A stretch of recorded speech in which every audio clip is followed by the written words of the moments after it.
All right. Hello, everybody. This is Christina with Rock on Request magazine once again, and I am here with Marty Casey. How's it been going, Marty? Been going great. I'm excited. New album being released, and we got a lot going on. It's been a great year already. So. Oh, gosh, I know. Well, I'll tell you, I was really excited to see that the record is going to be coming out this month, and guess what? It's coming out on my birthday. Perfect. We planned it like that. See, I know. Your people talk to my people or something, because that's a great birthday present. That's great. Well, we haven't spoken for a little while, but let me tell you something. And there's so much that I would love to get into right here, but I just want to say that out of all the artists that I talk to, I probably get more mail or comments on our Facebook or what have you about not only our previous interview that we've done, but just that they want us to talk to you again. And that doesn't shock me because your fans are just diehard. Yeah, we do have the best fans. I'm telling you. Part of this record, too. The reason that this record got made was because of the strength of the fans and letting us know that they wanted to hear some new Love Hammers music. So it's all about the fans. Well, and that's great. And I always knew that you guys really had that attitude when it came to the whole reason behind why you play your music, other than doing it for your own personal enjoyment and growth and all that good stuff. So, I wanted to talk a little bit about the album first, and let me know, since unfortunately I haven't had the privilege of hearing it yet. I've only heard a couple little clips from tracks, but it sounds fantastic. What can you share with me about the album that we're about to hear in its entirety on July 21st? Well, I'd say, the cool thing about it is the quickest record we've ever made. We didn't overly process the whole songwriting portion of it, and we had a little bit of a break, going into making it, so we were all feeling really kind of fresh in terms of writing and with each other, and it was, we hadn't really hung out in a while, so it was just a really good time for us to get to make it, and then it just turned out to be, I think, the best record that we've ever done. Just the collection of songs, and there's some really aggressive stuff, and then on the flip side, there's some really pop kind of ballad stuff, and it's just, we didn't really limit ourselves to what we were going to do. We didn't really know what we were doing, and we just kind of, at the end, had this collection of songs that we were really psyched about, and it all kind of came as a surprise to us that A, the record ever even got made, and B, that it turned out to probably be the best one that we ever made. So it's been a great experience over the course of 2009 has just been an amazing year because of this. Yeah. I can imagine just the anticipation of being able to share it with everybody is a great thing for you guys, because I know how important that is to you, to hear everything that the fans are really getting from what you do. Yeah, I think it's a potent record. There's some really, everybody took part in the writing of this last record, even lyrically, Bob brought a complete song pretty much to the table, and we just made some, we finessed it a little bit, but it's a different type of record for us, and everybody is orchestrating different pieces and orchestrating different instrumentation we've never used before, and that's why we're psyched about it. We hope, we're thinking the fans are going to be right along with it and ready for the next step, because it's not necessarily like anything we've done in the past. It's just one step in the future. That's awesome, and I always enjoy that, hearing something new in a band that I've already loved. So, some bands shy away from that a little bit, or they're afraid that their fans aren't going to move along with them. But to me, and this is just my opinion personally, so hopefully no other rock genres bite me in the ass for this, but I think the rock fans in general, like just true rock fans, can really do that with their artists and say, yeah, we want more, and yeah, you're going to throw strings in there, we're cool with that, you know what I mean? Yeah, I think we've always tried to push it for ourselves to do something new with each record, and Bob would never ever let us do a drum loop. Yeah, we got to do that a few records ago, to actually throw in a drum loop behind his drums, and it's just like that. It's kind of, as we go forward, I'm like, I really want to do a song like this, and we kind of push and pull, and we make it happen. And this, I don't know why, if you put all these songs normally together, we were wondering if they'd all work together. There's just such an array of them, but they just did, and I don't know if it's just we got lucky, or if it's just, it's kind of the root of the Love Hammers is kind of, it's a really wide foundation of what the fans are willing to let us do and get away with. Yeah, I think so. I mean, I think all of you individually as artists, you have such a wide background and different things that you've done and projects. I think that's kind of what makes you guys a little bit unique in that you can mesh all that together so easily. It doesn't even seem like it's an effort when you hear the final product.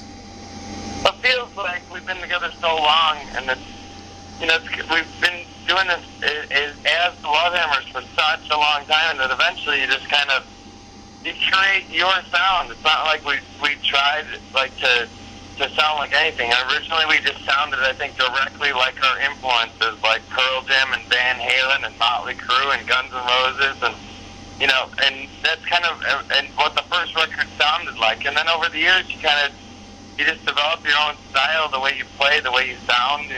I was trying to actually sing a little more on this record as opposed to always screaming. But I just cannot refrain from at least screaming for half the record, because of course I think what I do best is scream over sing. But it's a really cool record. I'm really excited the week it comes out to hear some response from the fans and see if they're digging it, see what they like and see what they're not liking. Cause I feel like it's going to get a great response in some way, either a big response in the positive direction or a response in just like, what the hell are you guys thinking? So we're kind of getting prepared for either or.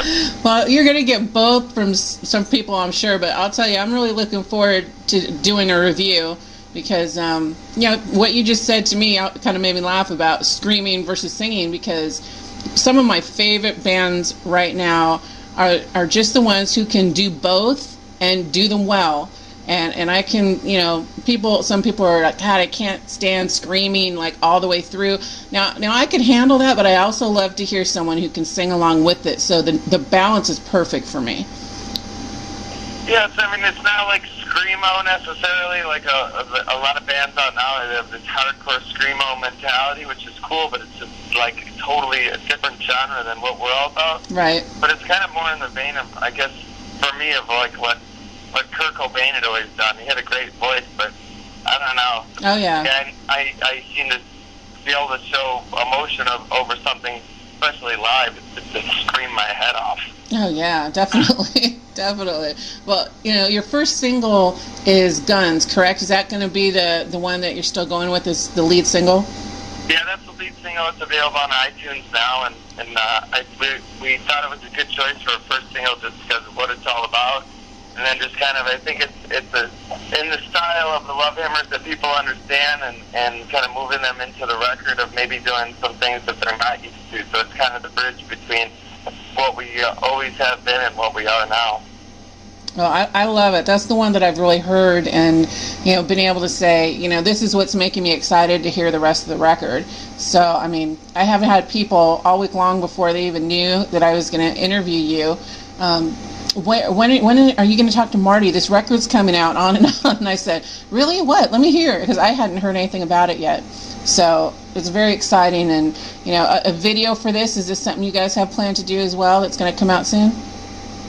We do want to do a video for Guns. We have somebody working on a kind of a live video right now from footage that we've had from the House of Blues. Oh, but we really want to do like something conceptual, but we don't, we're sitting around discussing it with a director, Mike Lieber, and we're like, I really don't want to do a video that has all warfare in it, because the song is so based in that and respecting in that. I feel like we need to think of something clever to do with it, so to make it not so typical and still show respect for what the song's all about. Yeah, I agree with you. Thinking about it, we're not really in a rush to just like throw down and make the video tomorrow. We just want to do it right, and that's the nice thing, being on our own time frame. With being the label Reap Records with together with Universal, we kind of get to do things at whatever the pace we feel like we want to, and it's worked out great. Yeah, that's what I was going to ask you about too, because I read a recent blog that Dino gave that, God, there were so many points in it that struck a chord. And, one of the things that he commented on was just being stuck behind people wanting you to do what they wanted you to do for a long period of time. I mean, I'm sure the fans are very familiar with those situations, but, for our listeners' sake who may be just getting introduced to you, can you tell me a little bit about that, about some of the things you went through just to get to this record? I mean, we had the typical major label experience where we got signed by like the head honchos of the label and Sony in general, and and then all those people were gone within a week of us signing. Right. A week. Then we're represented by a bunch of people that don't even know who we are, and we had management that was really maybe into parts of the band, but not the band as a whole. So that was a big stressor. You're getting ideas from one camp about the way things should be and progress, and you're getting ideas that you believe that are just different. So it's always a struggle just to do the simplest things that you always wanted to accomplish. We're even a struggle. Like, let's book shows, and it's, well, let's do it this way. No, let's do it this way. And it's a real hassle from the way that Love Hammers have always operated, very independently. We've always had a lot of success doing that. Dino's a very smart businessman, and I'm kind of more driven on the creative side, and Bob and Billy basically do whatever they need to do to make things work, or fit in or fill in whatever needs to be done. They take care of it. Right. Bob needs to beat somebody up to make something happen. He'll do it. But it's now we're getting back to that, getting to do things however we feel. It's not only been more lucrative for us, and then being able to throw that money right back into the project. We kind of have never had a better financial scenario to run a independent record label. Yeah. Kind of operating at the same level as most of the big independents that we're very lucky, and we've worked to kind of save up to have this opportunity, and now we're just playing it out as we see fit, and it's awesome. It's awesome to get to control everything. Well, I'll tell you, it's when you talk about the major label scenario, I've heard that so many times from artists and that have gotten out of it, gotten away from it. And, it's always that thought in a young band's mind that, oh, yeah, they want to sign with the major. But sometimes it works, and sometimes, like you said, if you end up people handling you that aren't passionate about your music, like the person who originally signed you, you're screwed, So I think it's been great that artists are now able to do more for themselves and, put out their own records and just, you're partnering with who? Ingrooves? Is that who you're partnering with now? Yeah, Ingrooves for digital. Okay. And we're with Fontana for, the product on shelves. So we got it really all covered, which is great. It'll be everywhere. And the nice thing is we know and we control the money. So when you sell, a couple thousand records in a week and you get this cash flow going, we can throw it right back into promoting the record, as opposed to, you're getting maybe 1/10 or 1/12 of your money back from records sold 6 months later from the label and deciding what you want to do with it. And usually it's like maybe eat and pay your rent. Exactly. That's what I was going to say. Like live, We get it right back, and we get to throw it right back into the project, which is exactly what we want to do. We don't want to take this money and buy, Maseratis. Right. We want to take all this, you take this money. It would be funny that we'd have to split maybe an eighth of a Maserati with the money, but when we get to take the money and we get to put it right back into the project. So you make, if you have 10 or 20 grand, well that goes for another marketing campaign for the single or for the record in general or for the video campaign, and utilizing all our friends to help make things happen, getting great producers because they like the band and they'll do it for 1/10 of the cost that they would charge a major. Right. And that's exactly what we've been doing. It's working so well, and we're really hoping the fans have been so great and pre-ordered the CD, that paid to make the CD, and now all the sales that have come of that, and kind of up to this release in the first week, that goes right into marketing, and all the shows that we do goes right into the marketing of the record, and we're just going to throw this and as hard as we can and push it and do everything that we've learned how to do over the last 15 years, and we're just going to make it happen. And it's really exciting to have complete control. You sound incredibly excited about this, and I don't blame you at all. And when I hear you talking about just the way you guys are handling this yourselves and the way you're utilizing being in control of the money, it's so funny because it's like the simplest business concept ever. It's just the way it should be done. But it's not always the way it is done when you're dealing with majors and you have so much more that you're tied into and dealing with. So it really is just so simple if you lay it out the way you guys are and doing it for the reason you're doing it, for putting your music out there, for making yourselves happy, making your fans happy, and then getting to eat down the road. That's always good too. Well, it's just nice, the fans are the ones that are throwing down their hard-earned money to see shows. they're the ones that have pre-ordered the CD and doing all that. I like to see it thrown right back towards them at like getting the cool events that the band can throw, or great things that we get to do that and always incorporate the fans, instead of it going into the record label's pocket or your manager's pocket, and they've already got so much of the pie that they don't need it, but then they won't even do anything. They don't care. They don't necessarily care about a fan base or. Right. We've done this for 20 years, and the only reason we get to continue to do this is because the fans support this band, and that's why it's still alive, and that's why we still get to make music, and that we have absolute respect for it, because without it, we'd just be, simply, we wouldn't even be playing out. This band would not be playing out if there were 2 people coming every night. No, of course. That's what we're about. We like the madness and the mayhem of a big, huge party that we've learned how to throw, and they're all down all the time, and it's fucking amazing to get to do. Yeah, I'll be honest with you, I'm jealous of that, because, I'm kind of a frustrated musician from long ago. I mean, I miss that part of the industry. I love what I do, but the fact that you guys, after years and years of just, breaking yourselves and putting yourselves back together and working so hard, you can still share that with so many people who are there to just scream, holler, and support you. I mean, that's got to be an amazing feeling. Yeah, I think this band is the one thing that keeps us going is we've been counted out so many times. Even before we ever got our first break, people were always like, "Oh, those guys," They just never believed in this band, and then we take another step, and eventually people are like, "Wow, these guys are either selling out shows, or they're selling CDs, or people have heard about them," and it's just kind of been a continual process of just waving our flag, finding, the people that dig our style of music, which has never been kind of the trend-setting new. It's never been the indie rock scene. It's never been the rap rock scene. We've just been Love Hammers. We've never changed. It's always been the same deal. We've just been around long enough that people find it, that dig this style of music and what we're about.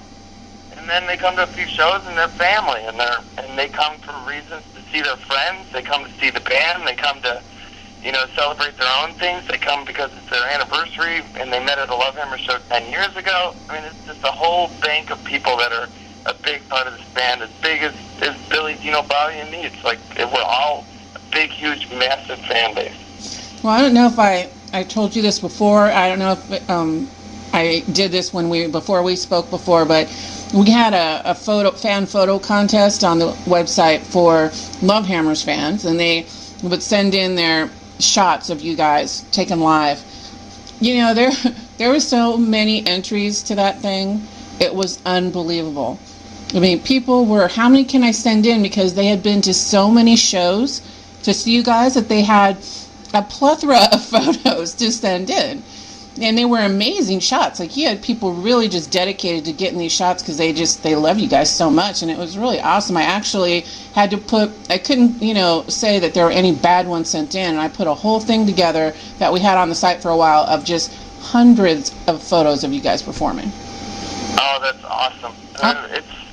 It's exciting to kind of see as these fans come to so many shows, and you see a photo and you remember the night, and a lot of times I can remember meeting a particular friend or a particular fan at that show that evening, and kind of showing the pictures off their camera, and it's a big part of documenting kind of what's been happening over the years. It's so much fun. They love to do. They're into photography. They love to definitely. kind of the subject, and that's our role in it. And they have places to post it and get comments from their friends and learn and get better.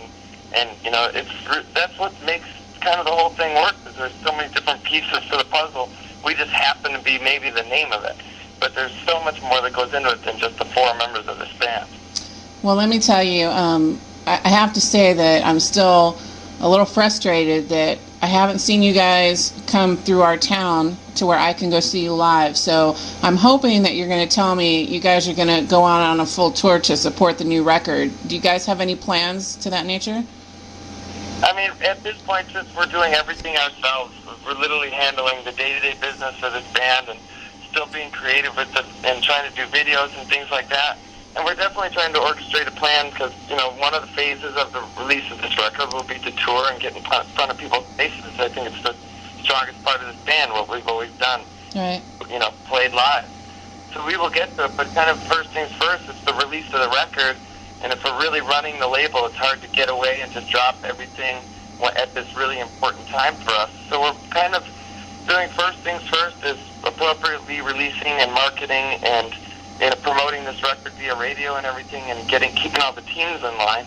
And then the second phase of when we get that ball rolling, we get kind of the surge and the wave behind it.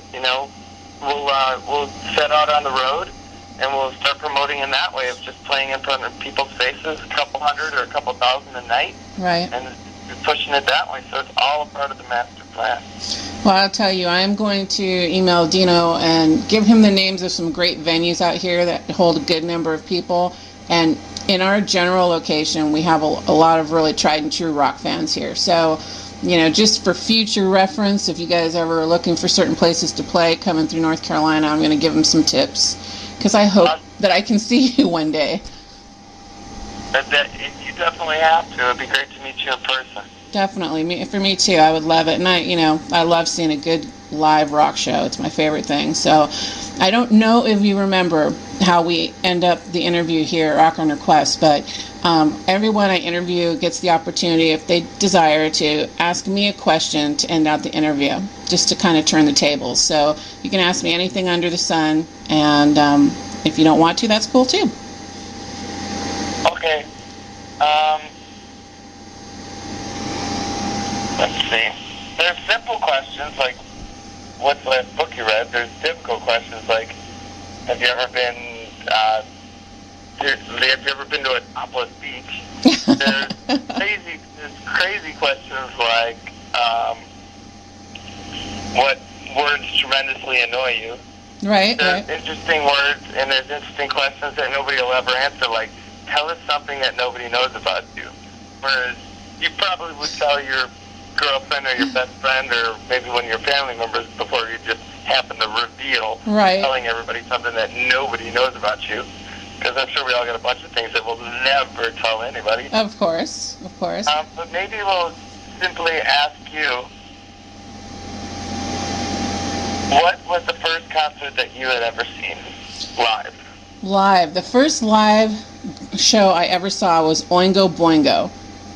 Now, wow. I know, that's really dating me, boy, let me tell you. But I saw... No, it's not that it's dating you. It was such a tremendously... The band was such a huge band on the LA scene that really so many bands kind of learned from and fed off of, but it's a band that never got any credit. No, I know. Danny Elfman went off and is like one of the most successful music creators for TVs and movies. And down to making the theme song for The Simpsons. Right. I mean, he's the most brilliant, soundtrack, and I'm looking for every movie tune that you hear on different shows and commercials. You can tell it's Danny Elfman. He's just so talented, and he was amazing to see perform live as a frontman. My fondest memory of a show is being 16 in the pouring rain at Magic Mountain seeing Oingo Boingo. It was awesome. Wow. I'll never forget that. Such a band that really nobody knows about, was such a huge player on I don't know what would be considered new wave scene or what no wave scene. I don't know what scene it was in the early 80s, right? Wasn't it 80s? Yeah, it was 80s, early 80s. And it was just, and I got to meet him once in New York City. Wow. And it was at a hotel bar. And the interesting thing was, I was just totally broke and I couldn't even afford the $8 beer at wherever we were at. And he ended up, there was probably 30 people there. I only briefly shook his hand. He paid for everybody's drinks all night long, and he barely even met any of us. Wow. This guy must be, A, he's very cool. B, he must be tremendously successful. And then I dug in and kind of learned about him and kind of got more interested in learning about Oingo Boingo and himself personally, and he's been immensely successful. Yeah, I think I've interviewed a lot of people, and I was able to interview Dee Snider from Twisted Sister recently. It was a great treat for me. Fantastic guy. But, when people ask me if there's certain people in the industry I haven't interviewed who I'd like to talk to, he would definitely be one of them. Because he was a big influence for me being so much in love with music at a young age that it drew me to do what I'm doing now, you know? It seems like he's kind of like the Wizard of Oz. He's this hidden man. Yeah. He doesn't really jump into being in Oingo Boingo land and let anybody know that that's where he came from. But he's like so immensely successful, but you don't really hear about him much. Right. He's very well disguised, and he just does his thing. Yeah, and more power to him. I'm glad that he's out there doing everything that he can do creatively, whether we see him or not. It's just fantastic. When I know a movie's coming out and he's doing the score, I'm just like, that's awesome. That's great. Well, thank you. I love that question. I appreciate it. And, you know, let us know if there's anything that we can do. I think we're going to try and put a contest together for your fans. So we're going to try and support this record any way we can. Well, thank you so much. I really appreciate that. We really, really appreciate that. And hopefully we're going to get to, was it South Carolina, did you say? North Carolina. North Carolina. We'll get to North Carolina and play a show, and it'd be great to meet you. Absolutely. That'd be awesome. Well, thank you so much, Marty, and you've been just wonderful to talk to as usual, and I will get you guys all this information when it runs, all right? Right on. Have a great one. You too, Marty. Bye-bye. Bye.